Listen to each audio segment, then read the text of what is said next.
আমি সবাইকে বলবো সপ্তাহে অন্তত একদিন 1 ঘন্টা করে গরিব মানুষের বাড়িতে যান, তাদের সাথে মিশুন।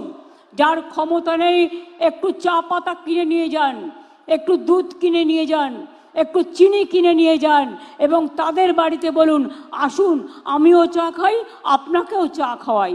এইটুকু কাজ করতে বেশি টাকার প্রয়োজন হয় না, আর এর জন্য কারো কাছে চাইবার প্রয়োজন হয় না।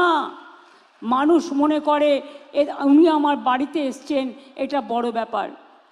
যাবেন, মাটির দেওয়ায় বসবেন, খাটিয়ায় বসবেন, চেয়ার দিলে চেয়ারে বসবেন, যেখানে যেমন জায়গা পাবেন বসবেন, আর বসে জিজ্ঞেস করবেন আপনার কি কোনো সমস্যা আছে।